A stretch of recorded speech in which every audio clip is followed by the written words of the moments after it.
Sa isang maliit at tahimik na pamayanan na napapalibutan ng mga lumang puno at makikitid na daan, nakatira ang isang matandang lalaki na si Mang Ernesto. Kilala siya noon bilang isang masipag at mapagmahal na ama. Sa loob ng maraming taon, halos buong buhay niya ay inialay niya sa pag-aaruga sa kanyang pamilya. Noong kabataan pa niya, si Mang Ernesto ay isang malakas na manggagawa.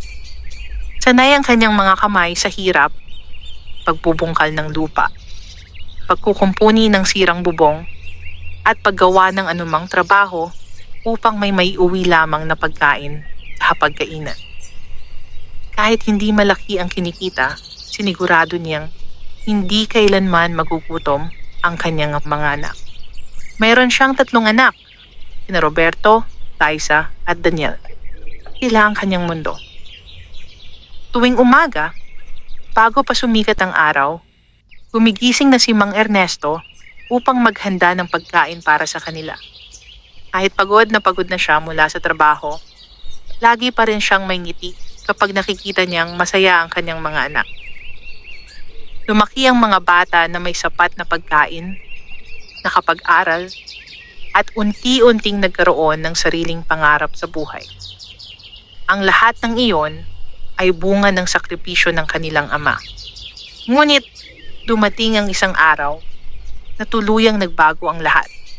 Isang hapon, habang nag-aayos si Mang Ernesto ng bubong ng kanilang lumang bahay, nadulas siya sa madulas na kahoy. Mabilis ang pangyayari. Sa isang iglap, bumagsak siya mula sa mataas na bahagi ng bubong. Ang pagbagsak na iyon ang tuluyang nagbago sa kanyang buhay.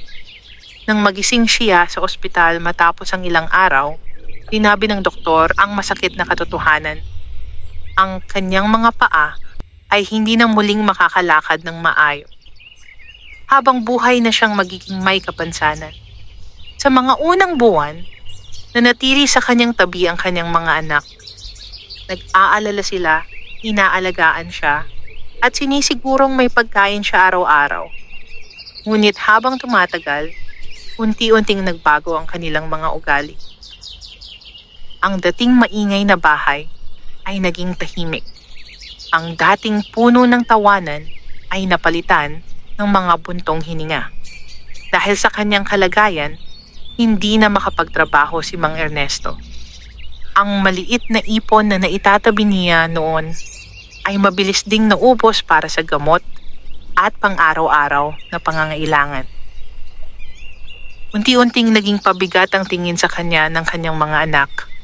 Si Roberto, ang panganay, ay madalas nang magreklamo. Isang gabi habang kumakain sila, hindi na niya napigilang magsalita. Hanggang kailan ba ganito? Bulong niya, ngunit sapat ang lakas upang marinig ng lahat. Napayuko si Mang Ernesto habang hawak ang kutsara. Hindi na siya makakatulong sa atin, dagdag pa ni Roberto. Tayo na nga ang hirap sa buhay. May aalagaan pa. Tahimik lamang si Liza. Hindi siya sumagot, ngunit hindi rin niya ipinagtanggol ang kanilang ama. Si Daniel naman ay umiwas lamang ng tingin. Sa sandaling iyon, tila may mabigat na bagay na bumagsak sa puso ni Mang Ernesto. Hindi siya nagsalita. Hindi siya nagalit. Tahimik lamang siyang kumain. Kahit halos hindi na niya malasahan ng pagkain. Sa kanyang isip, malinaw pa rin ang mga alaala ng mga panahong binubuhat niya ang kanyang mga anak sa kanyang balikat. Tinatawid ang baha para lamang makapasok sila sa paaralan. Naalala niya kung paano siya minsang nagtrabaho ng 3 araw na halos walang tulog, makabili lamang ng bagong sapatos para sa kanila. Ngunit ngayon, tila lahat ng iyon ay nakalimutan na. Lumipas ang mga buwan at lalo pang lumala ang sitwasyon. Isang umaga, nagising si Mang Ernesto at napansin niyang wala ni isa sa kanyang mga anak sa bahay. Walang pagkain sa mesa. Walang kahit anong naghihintay para sa kanya. Tanging ang lumang bahay at ang malamig na katahimikan ang kasama niya. Pinilit niyang igalaw ang kanyang katawan upang makalapit sa maliit na mesa kung saan karaniwang may tinapay o kanin na iniiwan para sa kanya. Ngunit wala. Naupo siya sa kanyang lumang silya na gawa sa kawayan. Sa labas ng bintana, dahan-dahang sumisilip ang sikat ng araw. Napatingin siya sa malayo. Sa unang pagkakataon, matapos ang maraming taon, naramdaman niya ang isang bagay na matagal niyang hindi naramdaman. Lubos na pag-iisa. Hindi niya alam kung kailan nagsimulang magbago ang kanyang mga anak. Hindi niya alam kung kailan siya naging isang bagay na dapat lamang tiisin. Ang alam lamang niya, sa kabila ng lahat ng kanyang sakripisyo, tila unti-unti siyang nakakalimutan ng mga taong minsan niyang tinuring na kanyang buong mundo. At habang nakaupo siya roon, tahimik na pinagmamasdan ang paglipas ng umaga, may isang tanong na paulit-ulit na umiikot sa kanyang isipan. Ito na ba ang kapalit ng lahat ng kanyang pagmamahal? Sa labas ng bahay, patuloy ang pagdaan ng mga tao sa makitid na daan. Abala ang lahat sa kani-kanilang buhay. Walang nakakapansin sa matandang lalaki na nakaupo sa loob ng lumang bahay. Walang nakakaalam na sa likod ng kanyang tahimik na mukha ay may pusong dahan-dahang nadudurog. Ngunit hindi pa alam ni Mang Ernesto na ang kanyang mga daranasin sa mga susunod na araw ay lalo pang magpapabago sa kanyang buhay. Mga pangyayaring maglalantad sa tunay na pagkatao ng kanyang mga anak at mga pangyayaring magtuturo sa kanya na kahit ang isang taong iniwan ng pamilya ay maaari pa ring magkaroon ng pag-asa. Lumipas ang mga araw na tila pare-pareho lamang ang anyo para kay Mang Ernesto. Ang bawat umaga ay nagsisimula sa malamig na katahimikan at ang bawat gabi ay nagtatapos sa parehong pakiramdam ng pag-iisa. Noon, ang bahay na iyon ay puno ng buhay. Ang sahig na kahoy ay madalas umingay dahil sa pagtakbo ng kanyang mga anak. Ang kusina ay puno ng halakhakan habang sabay-sabay silang kumakain. Ngunit ngayon, ang dating masayang tahanan ay tila naging isang lugar na pinabayaan ng panahon. Nakatira pa rin sa bahay ang kanyang mga anak. Ngunit tila may makapal na pader na namamagitan sa kanila at sa kanilang ama. Si Roberto ang panganay. Siya ang unang nagkaroon ng sariling pamilya, ngunit madalas pa rin siyang umuwi upang manatili sa lumang bahay. Sa tuwing naroon siya, madalas ay abala siya sa pag-iisip ng sariling problema. Sa kanyang paningin, ang ama ay isa ng responsibilidad na hindi niya ginusto. Isang gabi, narinig ni Mang Ernesto ang pag-uusap ni Roberto at Liza sa kusina. Tahimik siyang nakaupo sa kanyang silid, ngunit malinaw niyang naririnig ang bawat salita. Hindi na talaga kaya, sabi ni Roberto habang pabigat ang boses. Ang dami na nating gastusin. May gamot pa siya. Pagkain pa araw-araw. Pero tatay pa rin natin siya. Mahina namang sagot ni Liza. Alam ko, tugon ni Roberto. Pero hanggang kailan? Hindi naman siya gagaling. Ang mga salitang iyon ay tila mga matutulis na bagay na dahan-dahang tumusok sa puso ng matanda. Hindi niya sinasadya na marinig ang kanilang usapan. Ngunit sa sandaling iyon, hindi niya maiwasang mapaisip. Tila ba isa na lamang siyang problema na kailangang pag-usapan. Tahimik niyang ibinaba ang kanyang ulo. Naalala niya ang mga panahong siya mismo ang nag-aalala para sa kanyang mga anak. Kapag may sakit sila, halos hindi siya matulog sa pagbabantay.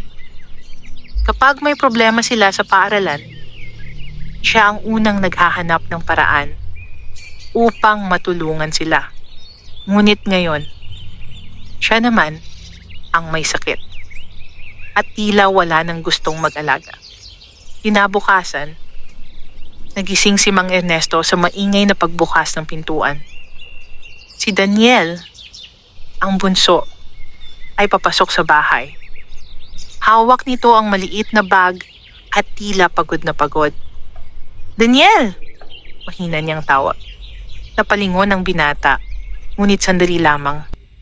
"Oo, tay," sagot nito ng walang gaanong emosyon. Lumapit ito sa mesa at kumuha ng tubig. Habang umiinom, napansin niyang nakatingin sa kanya ang kanyang ama. "May kailangan ba kayo?" tanong niya. Sandaling nag-isip si Mang Ernesto bago sumagot. "May pagkain ba dyan? Hindi pa ako nakakakain." Napatingin si Daniel sa mesa. Walang laman ang mga pinggan. "Wala na yata," sabi niya. "Baka mamaya na lang kapag umuwi si ate." Tumango na lamang ang matanda. Hindi niya ipinakita ang lungkot na kanyang nararamdaman. Umalis si Daniel makalipas ang ilang minuto. Muling bumalik ang katahimikan sa bahay. Lumipas ang ilang oras bago dumating si Liza. May dala itong maliit na supot ng tinapay. Pagpasok niya sa bahay, agad niyang napansin ang kanyang ama na tahimik na nakaupo sa gilid ng bintana. "Tay, kumain na po ba kayo?" tanong niya. Humiling si Mang Ernesto. Lumapit si Liza at iniabot ang tinapay. "Pasensya na po kung ngayon lang." Tinanggap iyon ng matanda at marahang ngumiti. "Salamat anak." Sa kabila ng simpleng sandaling iyon, alam ni Mang Ernesto na unti-unting nagbabago ang lahat. Hindi na tulad ng dati ang kanilang samahan. Hindi na tulad ng dati ang kanilang pagmamahalan. Sa gabing iyon, habang ang kanyang mga anak ay abala sa kanilang ginagawa, tahimik na nakahiga si Mang Ernesto sa kanyang kama. Nakatingin siya sa kisame na may mga lumang bitak na iniwan ng panahon. Unti-unti niyang naunawaan ang isang bagay na mahirap tanggapin. Ang mga batang minsan niyang inalagaan at ipinagtanggol sa lahat ng hirap ay may sarili na ring buhay. At sa kanilang paglalakbay, patungo sa sariling kinabukasan, tila naiwan na siya sa likuran. Ngunit kahit ganoon, hindi pa rin nawala sa puso ni Mang Ernesto ang pagmamahal sa kanyang mga anak. Hindi niya kayang magalit sa kanila. Hindi niya kayang sisihin sila. Sa halip, pinili niyang manahimik. Pinili niyang magtiis. Hindi pa niya alam kung ano ang naghihintay sa kanya sa mga susunod na araw. Ngunit sa kaibuturan ng kanyang puso, may isang bagay na patuloy niyang ipinagdarasal. Na sana, balang araw, maalala muli ng kanyang mga anak kung gaano niya sila minahal at kung gaano niya sila ipinaglaban sa bawat araw ng kanyang buhay. Maagang nagising si Mang Ernesto kinabukasan. Bahagya pa lamang sumisikat ang araw, ngunit tila hindi na siya makatulog muli. Ang kanyang katawan ay mabigat at nanlalambot. Ngunit mas mabigat ang kanyang isipan. Tahimik siyang nakaupo sa lumang silya sa tabi ng bintana. Doon siya madalas magpalipas ng oras. Mula roon ay tanaw niya ang makitid na daan sa labas ng bahay, kung saan dumaraan ang mga tao tuwing umaga. May mga batang naglalakad papunta sa paaralan. May mga manggagawang nagmamadaling pumasok sa trabaho. May mga nagtitinda na nagtutulak ng kariton habang sumisigaw ng kanilang paninda. Habang pinagmamasdan niya ang mga iyon, unti-unting bumalik sa kanyang alaala ang mga taon ng kanyang kabataan. Naalala niya kung paano nagsimula ang lahat. Noong bata pa ang kanyang mga anak, hindi naging madali ang kanilang buhay. Maraming pagkakataon na halos wala silang makain. May mga gabi na tinapay lamang ang kanilang hapunan at may mga araw na lugaw lamang ang kanilang tanghalian. Ngunit hindi kailanman narinig ng mga bata ang kanilang ama na nagreklamo. Para kay Mang Ernesto, ang mahalaga ay ang kaligtasan at kinabukasan ng kanyang mga anak. Isang alaala ang malinaw na bumalik sa kanyang isip. Isang gabi noon na malakas ang ulan. Ang hangin ay malakas na humahampas sa kanilang lumang bahay. Si Liza ay may mataas na lagnat at halos hindi na makapagsalita. Wala silang sapat na pera para sa doktor. Ngunit hindi sumuko si Mang Ernesto. Kahit madilim at malakas ang ulan, binuhat niya ang kanyang anak at naglakad ng halos 2 kilometro upang makarating sa pinakamalapit na klinika. Basang-basa siya sa ulan, nanginginig sa lamig, ngunit hindi niya iyon ininda. Ang mahalaga sa kanya ay gumaling ang kanyang anak. Makalipas ang ilang araw, bumuti ang kalagayan ni Liza.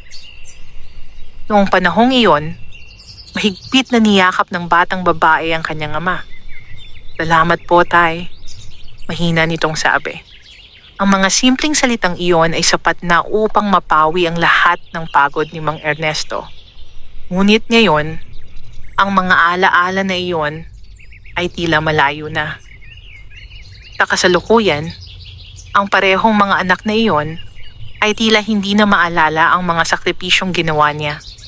Napabuntong hininga ang matanda habang nakatingin sa labas ng bintana. Sa kabilang silid, narinig niya ang boses ni Roberto na tila may kausap sa telepono. "Totoo naman," sabi nito. Hindi na siya makagalaw. Ang hirap din mag-alaga ng matanda. Tahimik na nakinig si Mang Ernesto. Hindi niya sinasadya na marinig ang usapan, ngunit malinaw sa kanya ang bawat salita. Kung minsan, naiisip ko na sana may ibang mag-alaga sa kanya, dagdag pa ni Roberto. Sa sandaling iyon, napapikit si Mang Ernesto. Hindi siya nagalit, ngunit may kirot sa kanyang dibdib na hindi niya may paliwanag. Makalipas ang ilang minuto, ay lumabas si Roberto ng bahay. Hindi man lamang siya sinulyapan. Muling bumalik ang katahimikan. Lumipas ang maghapon na halos walang nangyari. Dumating si Liza sa hapon at nagluto ng simpleng pagkain. Tahimik silang kumain. Hindi na sila gaanong nag-uusap tulad ng dati. Pagsapit ng gabi, nakahiga si Mang Ernesto sa kanyang kama habang iniisip ang lahat ng nangyari sa kanyang buhay. Sa kabila ng sakit at lungkot na kanyang nararamdaman, may isang bagay na malinaw sa kanyang puso. Hindi siya nagsisisi. Kung babalik man ang panahon, gagawin pa rin niya ang lahat para sa kanyang mga anak. Para sa kanya, ang pagiging ama ay hindi lamang tungkol sa pagpapalaki ng mga anak. Ito ay tungkol sa walang kapalit na pagmamahal. Kahit na dumating ang panahon na hindi na iyon masuklian. Habang dahan-dahang pumapasok ang antok sa kanyang mga mata, may isang tanong na muli niyang naisip. May darating pa kaya na araw na muling magiging buo ang kanilang pamilya? O tuluyan na bang maglalaho ang dating pagmamahalan na minsang nagbuklod sa kanila? Hindi pa alam ni Mang Ernesto na ang mga susunod na araw ay magdadala ng mga pangyayaring hindi niya inaasahan. Mga pangyayaring maglalantad sa tunay na ugali ng kanyang mga anak at mga pangyayaring magpapabago sa kanyang kapalaran. Makalipas ang ilang linggo, lalo pang bumigat ang sitwasyon sa bahay. Ang maliit na ipon na matagal nang pinanghahawakan ng pamilya ay tuluyan ng naubos. Ang mga bayarin sa gamot, pagkain, at pang-araw-araw na pangangailangan ay patuloy na dumadagdag. Para sa mga anak ni Mang Ernesto, ang bawat araw ay tila nagiging mas mahirap. Isang gabi, nagtipon ng 3 magkakapatid sa kusina. Hindi nila alam na si Mang Ernesto ay gising pa sa kanyang silid at bahagyang naririnig ang kanilang pag-uusap. Hindi na talaga kaya, sabi ni Roberto habang nakaupo sa harap ng mesa. Halata sa kanyang mukha ang pagod at pagkabahala. Ang dami nating gastusin. Pati ang gamot niya buwan-buwan kailangan. Tahimik si Liza habang hawak ang baso ng tubig. "Alam ko naman," sagot niya. "Pero tatay pa rin natin siya. Hindi ko naman sinasabing pabayaan siya." Mabilis na tugon ni Roberto. "Ang sinasabi ko lang, kailangan nating maghanap ng paraan Napatingin si Daniel sa kanyang kuya. Anong paraan? Tanong niya. Sandaling natahimik si Roberto bago sumagot. Baka may pwedeng mag-alaga sa kanya sa ibang lugar. Hindi agad nakapagsalita ang dalawa. Ang ibig sabihin ng mga salitang iyon ay mali. Para kay Mang Ernesto na nakahiga sa kanyang silid at nakikinig sa kanilang usapan, tila may malamig na hangin na dumaan sa kanyang dibdib. Hindi niya inaasahan na darating ang araw na pag-usapan ng kanyang sariling mga anak kung saan siya ilalagay. Hindi siya gumalaw. Hindi siya nagsalita. Tahimik lamang siyang nakinig. Hindi ko alam kung tama yon. Mahina, ngunit seryosong sagot ni Liza. Matanda na siya. Baka lalo lang siyang manghina. Pero paano naman tayo? Sagot ni Roberto. Hindi na siya makakatulong. Tayo lahat ang naghihirap. Napabuntong hininga si Daniel. Kung may pera lang sana, sabi niya. Tahimik na natapos ang kanilang pag-uusap. Ngunit para kay Mang Ernesto, ang ilang minutong iyon ay tila napakahabang sandali.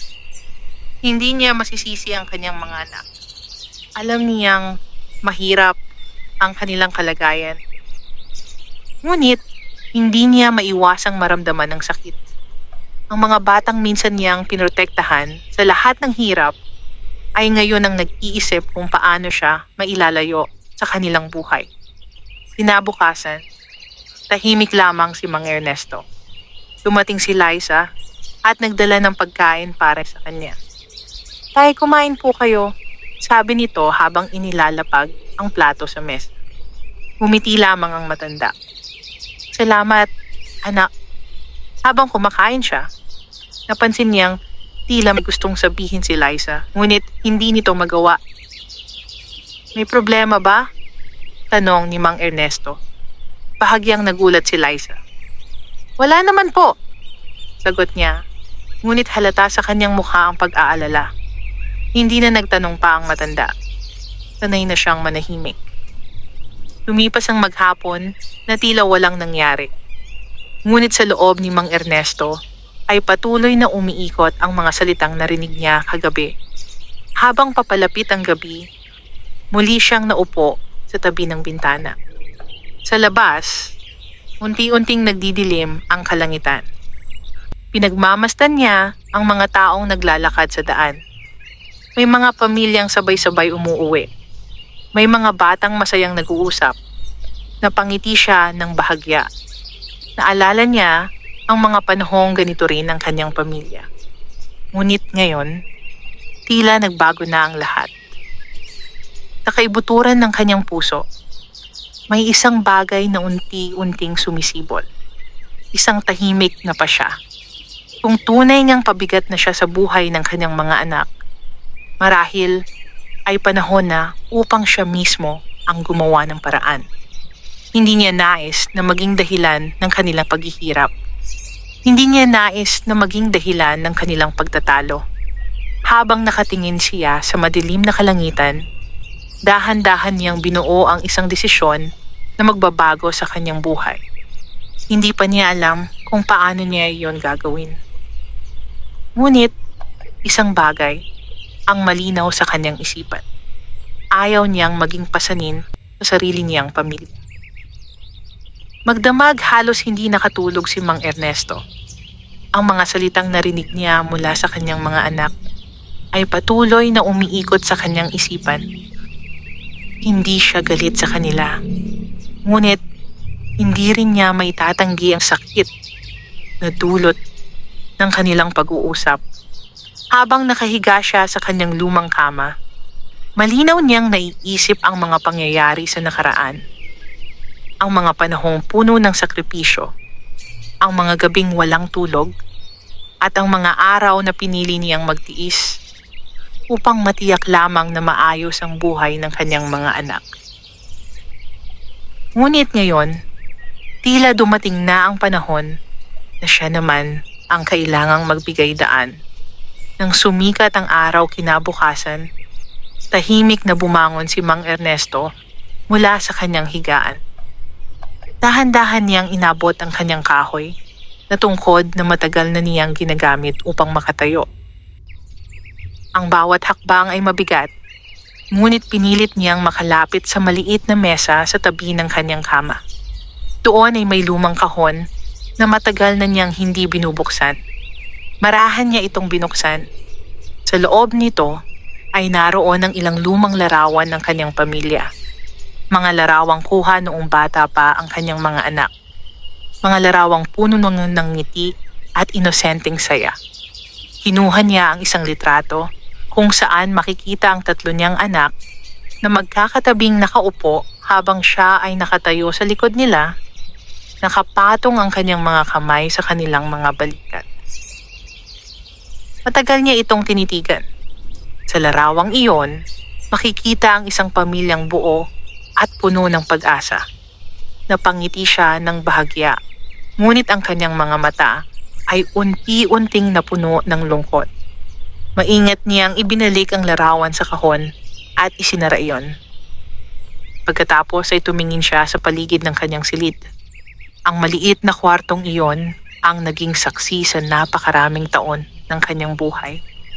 Doon siya nagpapahinga matapos ang mahabang araw ng trabaho noon. Doon din siya madalas makipagkwentuhan sa kanyang mga anak bago sila matulog. Ngunit ngayon, ang silid na iyon ay tila isa na lamang tahimik na lugar na puno ng alaala.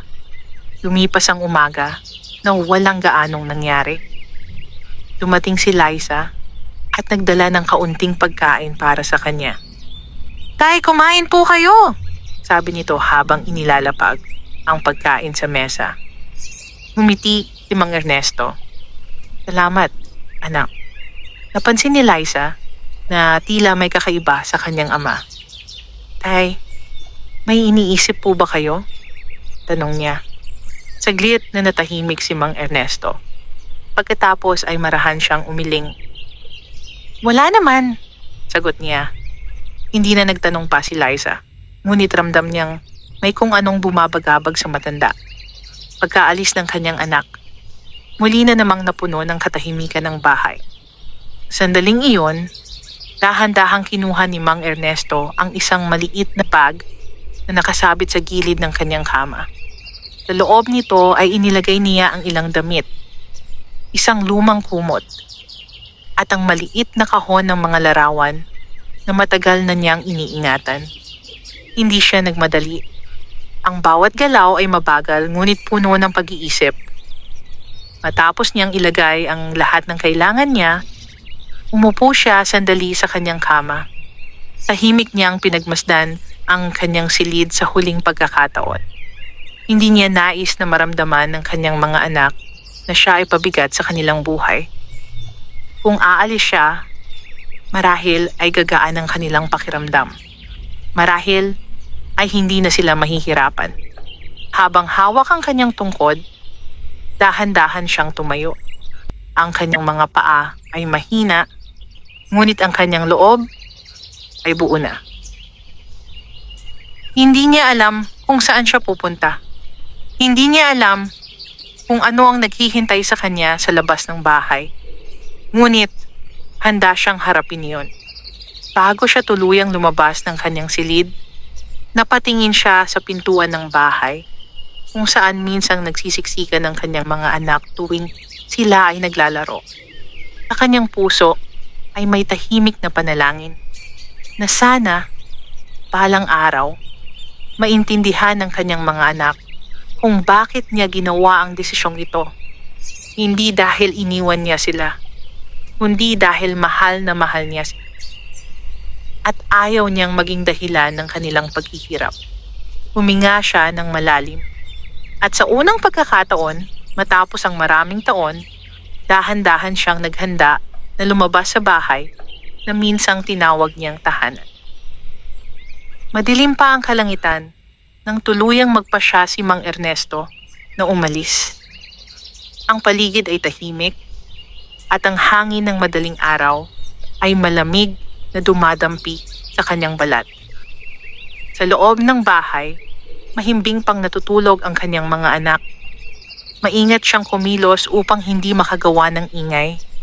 Hawak ang kanyang tungkod at ang maliit na bag na naglalaman ng ilang gamit. Dahan-dahan siyang lumakad palabas ng kanyang silid. Ang bawat hakbang ay mabagal, ngunit matatag. Sa bawat tunog ng kahoy na sahig, tila may alaala na muling nabubuhay sa kanyang isipan. Naalala niya kung paanong ang parehong sahig na iyon ay minsang pinagtakbuhan ng kanyang mga anak habang sila ay naglalaro. Noon ay madalas siyang mapagalitan ng kanilang ina dahil sa ingay, ngunit lihim siyang natutuwa dahil iyon ang tanda ng isang masayang tahanan. Ngunit ngayon, ang matunog na iyon ay tila paalala ng isang panahong matagal nang lumipas. Nang makarating siya sa pintuan ng bahay, sandali siyang huminto. Tumingin siya sa paligid. Ang lumang sala, ang maliit na mesa, at ang kusina kung saan sila madalas magtipon ay tahimik na nakatayo sa dilim. Ang mga bagay na iyon ay saksi sa mga taon ng kanilang pagsasama bilang pamilya. Huminga siya ng malalim. Hindi niya alam kung kailan o kung muli pa ba siyang makakabalik sa lugar na iyon. Marahan niyang binuksan ang pinto.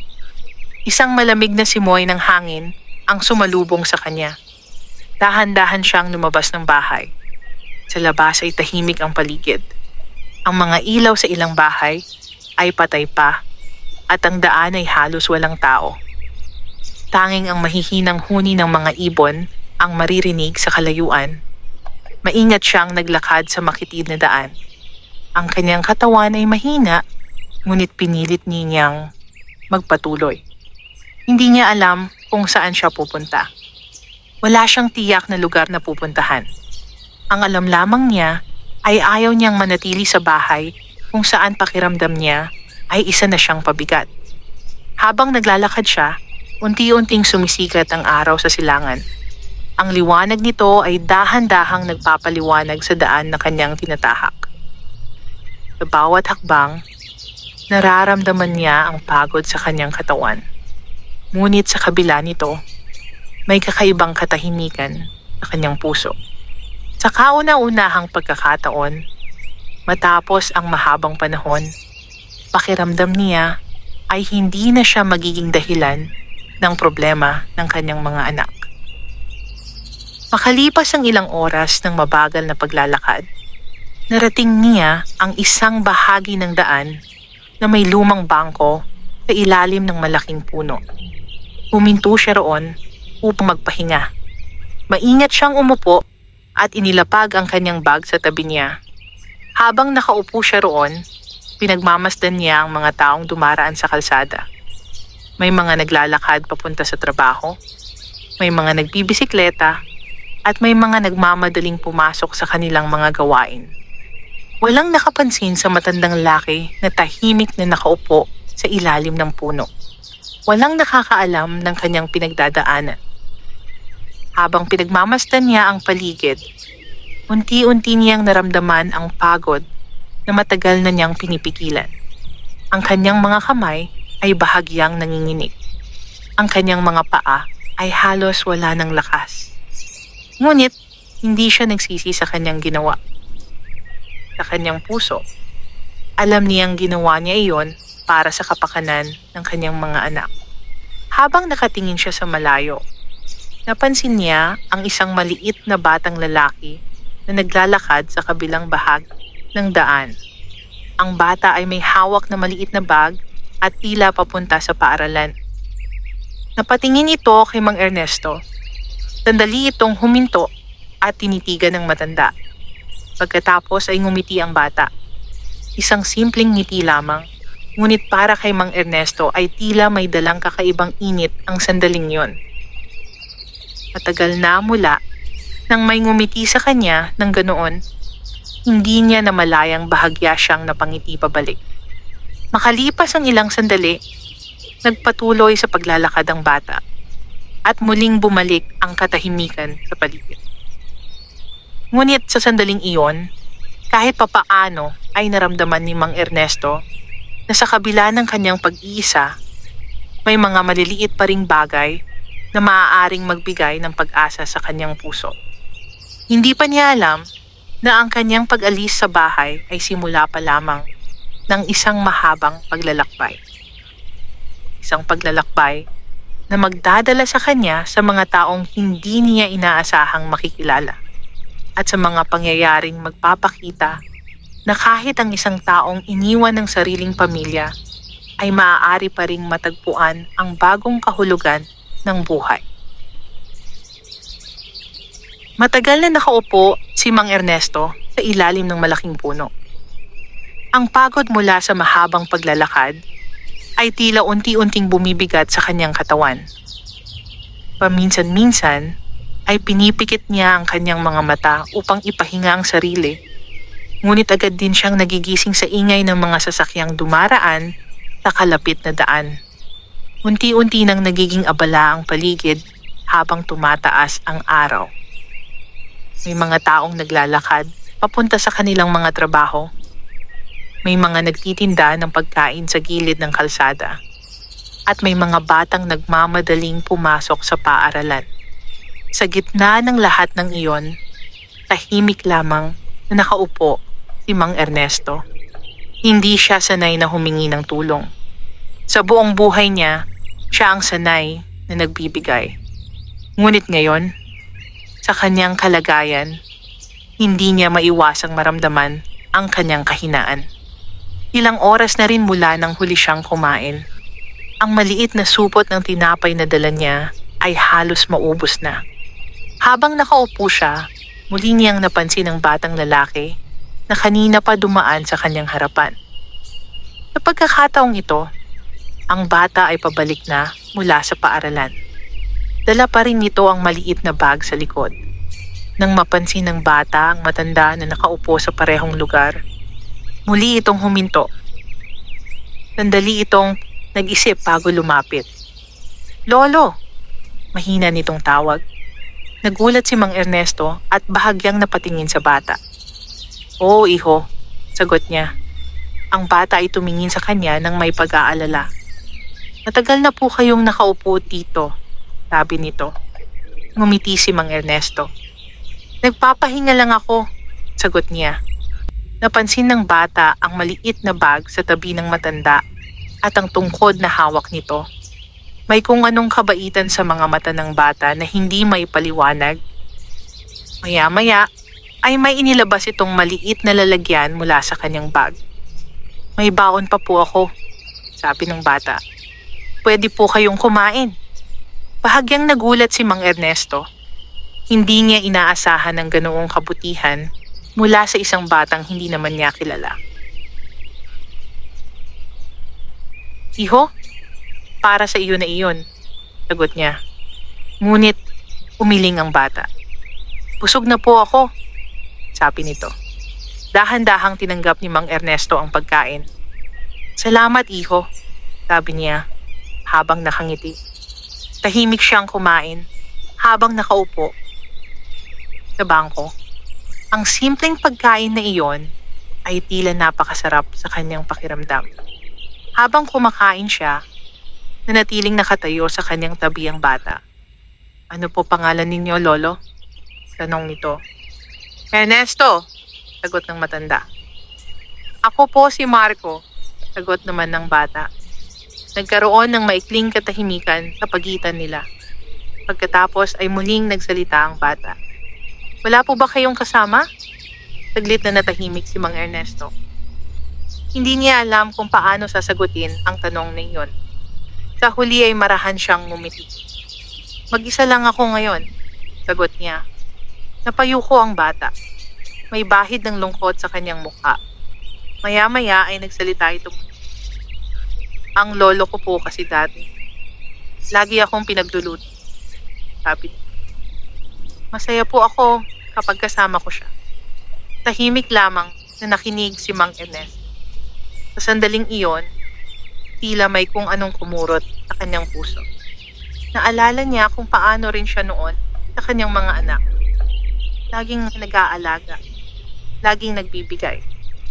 "Sigurado akong mahal na mahal ka ng lolo mo," sabi ni Mang Ernesto. Tumango ang bata. Pagkatapos ng ilang sandali, narinig nila ang boses ng isang babae sa di kalayo. Marco, napalingon ng bata. Nandyan po ang nanay ko, sabi niya. Bago siya tuluyang umalis, muling ngumiti si Marco kay Mang Ernesto. Mag-iingat po kayo, Lolo. Tumango ang matanda. Salamat sa pagkain, iho. Tumakbo na ang bata papunta sa kanyang ina.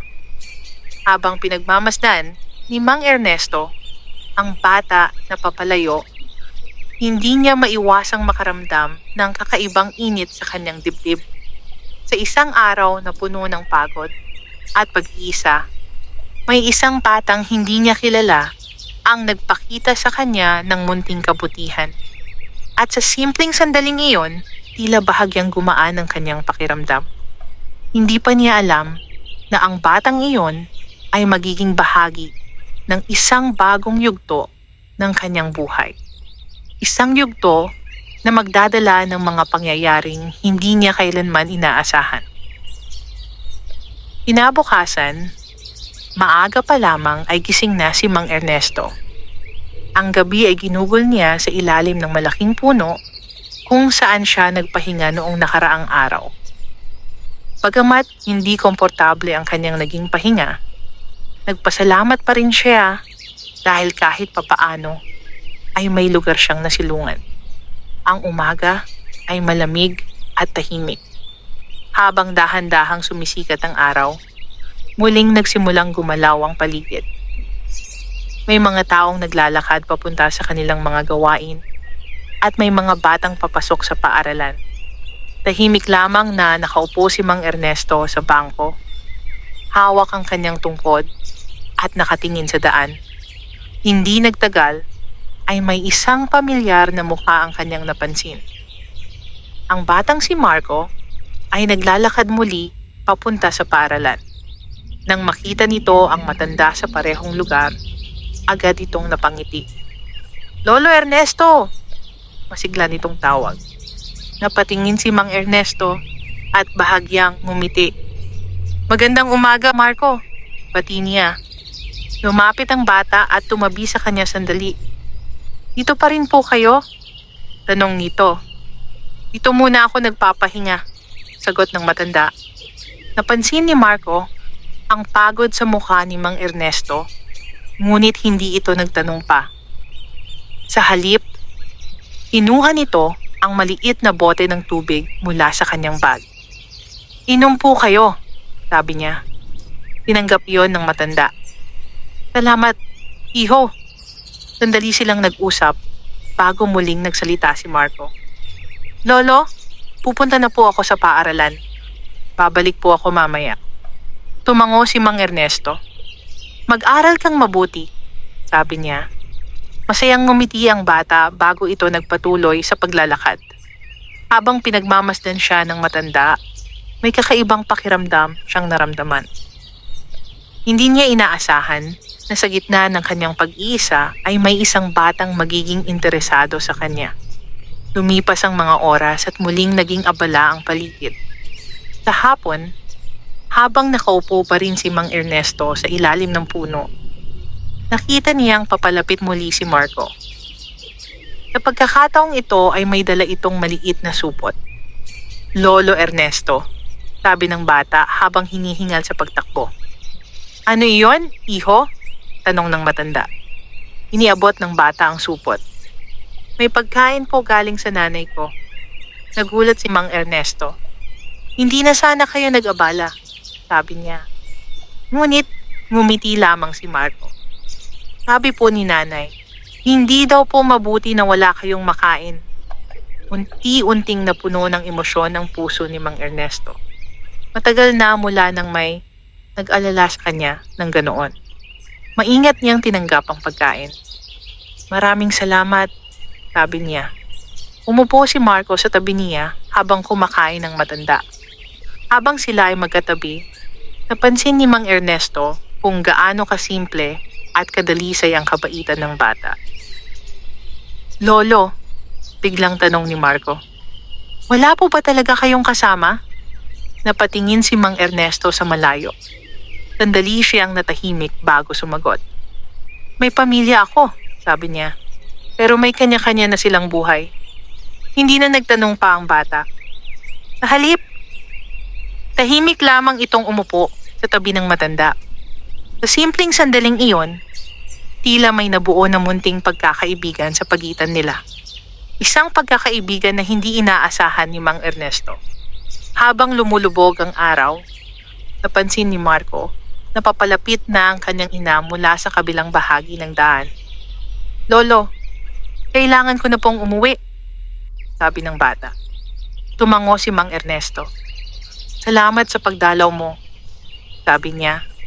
Bago umalis, ngumiti si Marco. Babalik po ako bukas. Habang pinagmamasdan ni Mang Ernesto ang bata na papalayo, may kung anong pag-asa na unti-unting nabubuhay sa kanyang puso. Sa kabila ng kanyang pag-iisa at paghihirap, may isang bata nagpakita sa kanya ng kabaitan at pag-aalala. Hindi pa niya alam na ang simpleng ugnayang iyon ay magbubukas ng mga pangyayaring magpapabago sa kanyang kapalaran. At sa mga susunod na araw, ang maliit na pagkakaibigang iyon ay magiging simula ng isang kwento ng pagbabago, pag-unawa, at muling pag-asa. Lumipas ang ilang araw na halos pareho lamang ang takbo para kay Mang Ernesto. Tuwing umaga ay nakaupo siya sa ilalim ng malaking puno.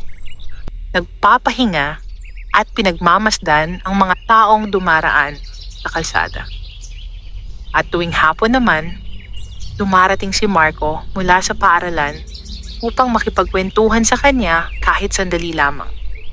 Sa bawat araw na lumilipas, unti-unting nagiging pamilyar ang kanilang samahan. Hindi man sila magkamag-anak, tila may nabubuong kakaibang ugnayan sa pagitan ng matanda at ng bata.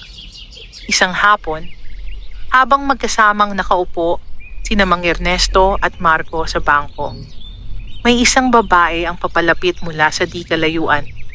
Hawak nito ang isang maliit na bag at tila hinahanap ang kanyang anak. Nang makita ni Marco ang babae, agad siyang tumayo. Nanay!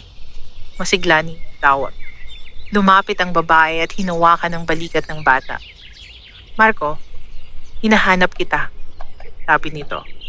Pagkatapos ay napatingin siya kay Mang Ernesto na tahimik na nakaupo sa bangko. Sandali siyang napatigil. Magandang hapon po. Magalang niyang bati. Ngumiti si Mang Ernesto. Magandang hapon din, sagot niya. Tumingin ang babae kay Marco. Siya po si Lolo Ernesto, sabi ng bata. Napangiti ang babae. Marami po akong naririnig tungkol sa inyo, sabi niya. Bahagyang nagulat si Mang Ernesto. Talaga? Tanong niya.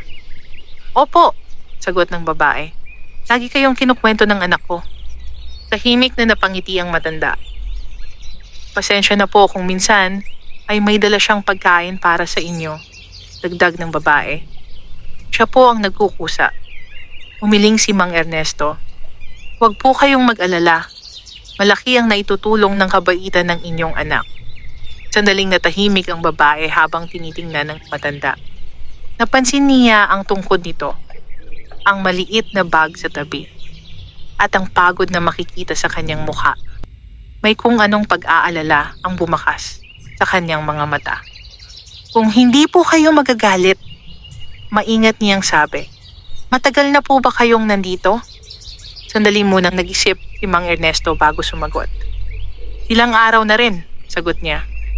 May matutuluyan po ba kayo? Tanong ng babae. Tahimik na umiling ang matanda.